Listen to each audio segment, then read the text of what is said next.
As someone who cares for 150 animals every single day, including livestock, birds, equine, reptiles, and even exotic animals, I found there's 10 items that I simply cannot live without. These items make life here at the farm and sanctuary smoother, easier, and 10 times more efficient. And today, I'm gonna share these items with you. That way you can experience the same benefits and make routine care for your animals an absolute breeze. But first, let's start this video off right with feeding some animals.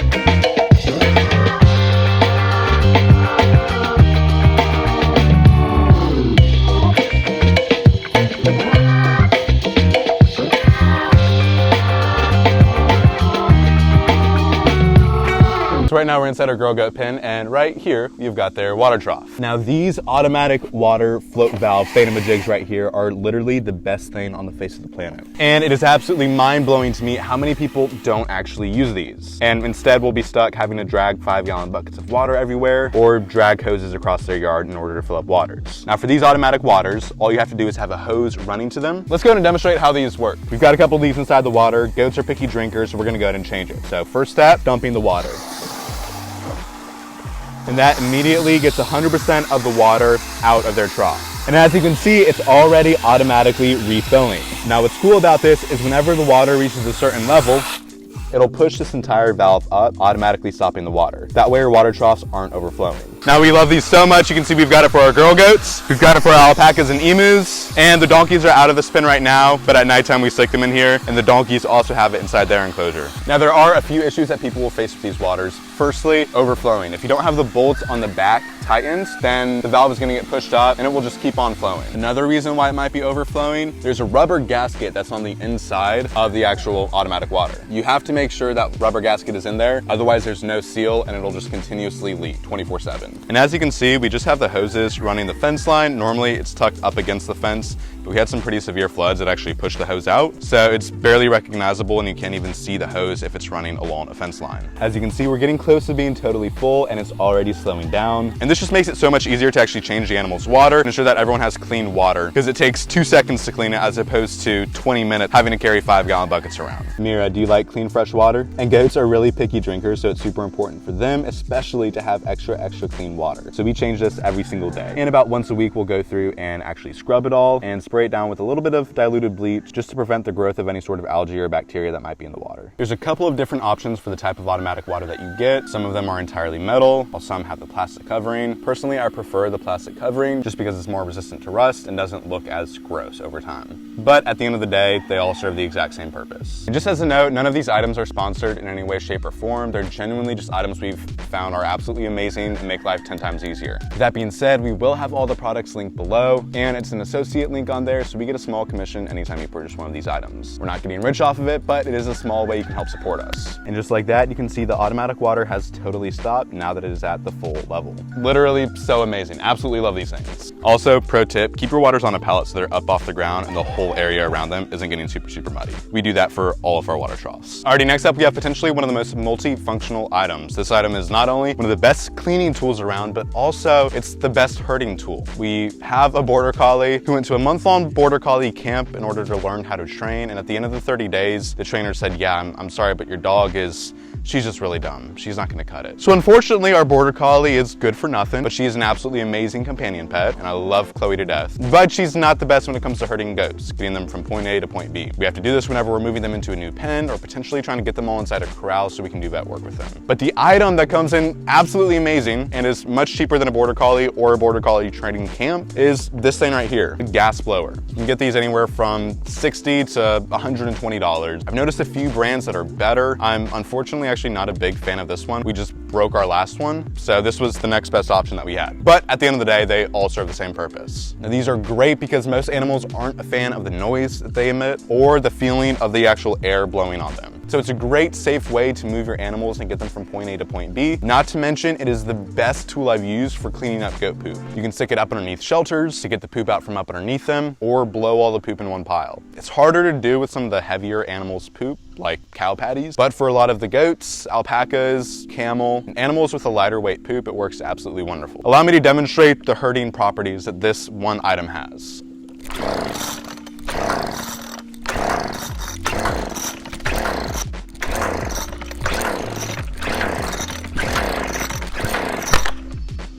Like I said, not a fan of this one. This one's really awful. Don't get this one. Craftsman, I'm sorry, but you're not very crafty when it comes to making blowers, okay? We normally get the Home Light brand and it's absolutely fantastic. This was all the store had. This is what we settled with. It's really hard to start back and just not really well made. So don't get this one. We finally got the good blower. So now just for reference for how it works, let's say I was trying to do tractor work in this area or pull the Kawasaki in, take this blower, turn it on.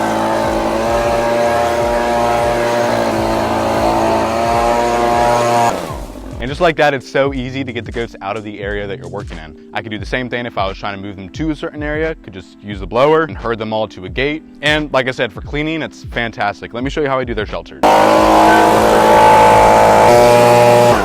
And just like that, it's super easy to get all the poop from out up underneath shelters like this. And that right there is all the amazing goat poop that it blew out from up underneath. Ceramic food bowls. These things are absolutely amazing. As you can see, we've got all these milk crates lining the walls, and inside each milk crate is a heavy-duty ceramic bowl that we feed our macaws in. Any of our exotic animals that get a large amount of food, like the macaws or the kinkajous, we use these bowls for. The reason being, they can't flip them. We use plastic bowls for our kinkajous especially for a long time, and every single morning it was an absolute mess to clean up after them because they would flip their bowl, spread the food out everywhere, and it was a disgusting mess. Same thing with the macaws. If we use plastic bowls, they would pick it up when they get frustrated and can't find any more treats, empty all the food out, and then we're stuck having to clean everything up. These bowls are super heavy duty, so we've never actually had any of the animals flip them. Not to mention they're a really good size, so for animals like our kinkajous who eat a lot of fruit, this has enough volume to be able to hold everything that they're eating. And also these ones specifically are stackable, so it's really easy to go through, take out all the macaws' food bowls, all 6 of them, stack them all up together, take them inside our food prep station, clean everything out, remake the food, and bring them back out here all in one nice, neat stack. It's the most satisfying thing on the face of the planet. But yeah, ceramic food bowls. Get these over any of the plastic ones. You'll save your time and your money, I promise you. We have these quick lock bowls inside the aviaries with all of our medium to small birds. These are fantastic because it's another one the birds can't remove because they have to twist them,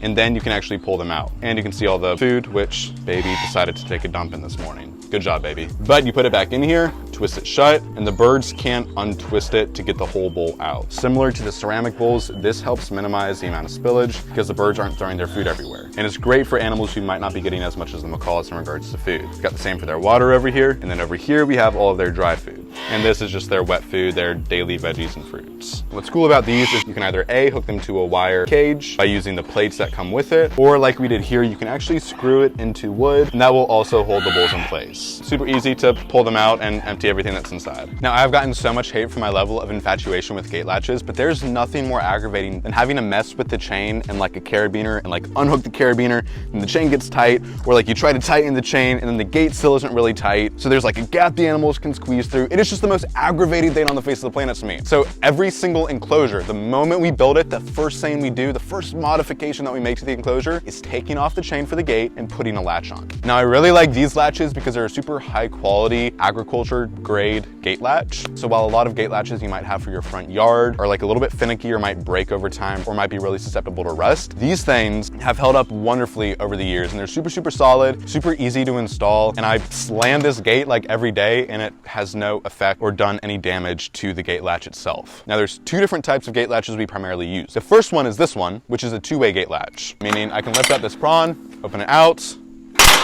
close it, or I can open it in. We do this on a lot of our enclosures just if we want access to both ways, but for most people, you're only gonna open a gate in or out one way. So the alternative that they have is a 1-way gate latch. And quite frankly, it is much more satisfying opening and closing the 1-way gate latch than it is the 2-way, but they're both wonderful. Let me show you the 1-way. This is the 1-way gate latch that I was talking about, and I like it because you can just like open it with one hand. Super, super easy. You just flip this little switch up and then pull the gate in. But like I said, you can only open it one way. So if being able to open it both ways is really important to you, maybe opt for the 2-way gate latch as opposed to the 1-way. But literally, these things are so incredibly solid. It'll shake the whole fence before it actually breaks this latch, which when you're talking about animals like donkeys or horses or camels, or animals that are really big and can potentially push out, or even goats who are just escape artists, you want something really, really secure. And the other thing I like is it does have a slot on the bottom where you can hook a carabiner or a lock if you want that extra additional security. All of our animals are inside a massive fence, so everything's double fenced, so we don't really worry about that too much and leave the carabiners off. But if that's something you want, you could totally opt to do that. And in my situation, I'm opening and closing gates at least 50 times times a day. So considering the fact that it takes 2 seconds to open as opposed to 2 minutes, when you're not having to mess with the chain and carabiner, it makes a really big impact on the overall time that it takes to take care of your animals. This mister is one of the best things you can get for your reptiles. I feel like a lot of times companies will take a regular old product, slap the name pet on there, and then charge 10 times more for what it actually is, and it might not even be that good of a product. This is traditionally used for spraying herbicide and pesticide in lawns and gardens, but it works absolutely amazing as a reptile mister. All you do is pump it like this, and it builds up the pressure you need to actually spray it out of this nozzle. I also love it's also got a function to actually lock the nozzle in one direction or another. So you can leave it locked on a misting function, set it inside your reptile's cage, and walk away and it'll still continue spraying. Or if you want, you can just press the button and do that route too. But this covers a much wider surface area than something like a spray bottle might, and it makes it super easy to go through and mist every single reptile. Not to mention, it stores a bunch of water, whereas a spray bottle is only gonna hold so much. And I never really change this setting, but there are also different settings for the actual nozzle to where you can spray it as a fan, you can spray it as a stream, or what's the third one? Oh, you can spray it as a cone. I quite frankly only ever use the actual fan setting because that's all I need for misting the enclosures. But if you wanted to, you could put it on the stream setting to easily refill waters. I don't know if it's possible to be passionate about a feeding trough, but if it was, it would definitely be these things right here. These are by far the best feeding troughs you'll ever use for animals like goats, sheep, alpacas, llamas, animals like that. And let me tell you why. Now, the goats actually already got fed this morning, so they get second breakfast today, so they're like extra lucky. Now, I love these feeders because as you can see, the goats have to stick their head through the fence in order to actually eat. Now, this is great for a number of reasons. Firstly, you're not having to walk inside the animal's enclosure with a bucket of feed, because as we all know, that's absolute chaos. Every single animal inside is gonna be right on your ankles, making it hard to walk, do accurate health checks, and feed everyone. Secondly, the goats aren't able to poop inside their feeding troughs with this setup, which is really key to helping minimize the spread of parasites because they're not having excessive amounts of poop and parasites built up in their feeder, the same area that they're actually eating out of. Instead, everything's on the outside, so there's no way for them to get any of their feces inside these feeders. And I love this because I'll go down, I'll fill up all the troughs, the goats come running up, they eat all their food, and I can do a super accurate and easy head count on every single goat. I start off and I go down and I look at every single animal's face to make sure everyone is actively eating, eager for their food, and healthy. And then I'll go on the inside of the pen and do a check on everyone's behind, making sure that we don't have any diarrhea on any of the goats, because that's one of the first signs of something potentially going on is when you see diarrhea with the goat, or if they're not enthusiastic to eat. But it is literally the best feeding setup we've had for these guys, and I absolutely love it. If I had to walk inside this enclosure with their bucket of feed and had 57 goats trying to swarm my feet as I'm doing that, it would be absolute chaos. So this way, 10 times better. These hook-on bowls right here, we absolutely love using for all of our macaws. Now you can use these for food or for water. Personally, I really like using them for water, and here's why. We have this filled up with water, and obviously we don't have an automatic water set up for the birds because they're inside a smaller enclosure. And it'd be really difficult to actually set up an automatic water on a bowl this small. So this is one of the waters that we do have to manually refill and empty every single day. But changing it is so easy because all you have to do, take it, unclip it, and dump all the water out. And that automatically empties any sort of debris that might be built up inside the water. And to refill it, you just take our incredibly busted up hose here, turn it on, try not to get wet, and let it refill. Now these are also great if you're constantly moving your animals around. Say you're doing pasture rotation and you might have your alpacas or goats or horses inside one area for a while and then move them to another area. You can take these troughs and super easily hook them on one fence to another. Whereas some of the other feeding troughs you might have, you have to actually unscrew them each time. These, it's super easy to clip and unclip, and it's 10 times easier for cleaning. We use this for Fleetwood, our murder llama, who we often find moving from one enclosure to another, and it's really great. Also, if any debris or rain gets any of the food inside his trough dirty, then we can just do the exact same thing, unhook it, dump all the old food out, and refill it with dry food. So absolutely amazing. Now, unfortunately, our alpacas are like some of the most antisocial animals that we have, so you're not gonna get the best representation of an animal actually using this, but this right here is a hay net, specifically made for round bales. It's one of the pricier items on our list, but it saves so much hay from being wasted, so it's really easy to justify when you're talking about constantly going through hay. The amount that you save off of not wasting hay far surpasses the cost of this item. But this is great because you can take an entire round bale, put this net around the round bale, tighten it, and the animals only have these these really small holes that they can actually grab the hay and pull it out of. Now we use this for our alpacas, our goats, our horses, our camel, our cow. Pretty much anything that has a constant supply of hay gets one of these nets. And you can see the ground around me. There's next to no mess. If you know animals like goats and alpacas, they are super, super wasteful. So we've tried just doing a regular round bale in here for them before, and the mess has been insane. We would have to spend hours cleaning it up every single week. Now the alternative is doing square bales and using smaller hay nets, but I hate having to take the time every single morning to fill up those hay bags. And then you get all the hay on you every single day, and then your skin breaks out and it messes with the allergies. It's rough. So I love this because once every 2 weeks we have to come in here, put a round bale in, put the hay net over it, and it lasts the animals that long. So absolutely love this. Couldn't imagine not having it. MJ, are you gonna eat some of the hay? Nope. Are we being antisocial today? Alrighty, buddy. Like I said, they're all super antisocial, but these two are probably the most social out of the bunch. You've got EJ on the left and MJ on the right, or Michael Jackson and Elton John, and they're the two youngest. They've had the most socialization, so they're relatively sweet, but still don't want you to touch them. At the end of the day, there's no tools more important than the ones you need to keep everything clean. And for me, that's been these two things. I can't believe I just waved that over my head. Do you know how much poop probably fell on me? Anyways, these two right here, in combination with the blower that we talked about earlier, are the only tools I ever use for cleaning. This right here is just a classic leaf rake. It's super, super wide at the end, so it gets a whole lot more poop than something like a smaller hard rake might. And as long as you're cleaning when it's dry and not when everything's soaking wet, it does a great job at compiling all the poop. I use this for everything from the goat's poop, to the camel's poop, to the cow's poop, to the horse's poop, to the donkey's poop, to the alpaca's poop, to the emu's poop, to the chicken poop,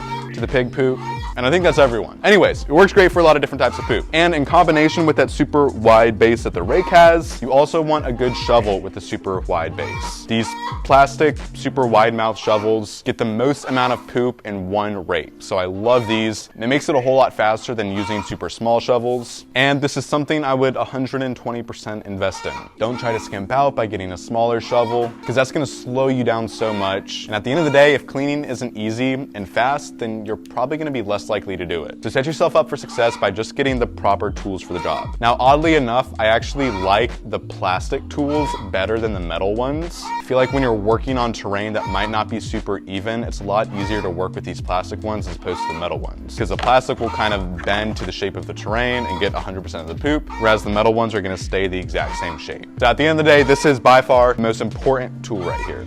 Well, that concludes today's video, so I just want to say thank you so much for watching. I hope you're able to utilize some of these items to make your routine animal care so much easier, because I know they have been game-changing in regards to the way that we care for all of our animals here. As a friendly reminder, everything will be linked below, and if you want to purchase the products through those links, we will receive a small commission, so it's a great way to help out and support all the animals here. But obviously, no obligation, shop wherever you'd like. If you do end up using any of the products in this video, or think you might in the future, be sure to like, subscribe, share with another friend who has animals, and leave a comment below if you have any items that have been game-changing for you. We're always looking for new and more efficient ways to take care of all the animals here. So if there's something that's been revolutionary in your animal caretaking game, drop a comment and let us and everyone else know what that product is. Thanks so much for watching, and we'll see you in the next video.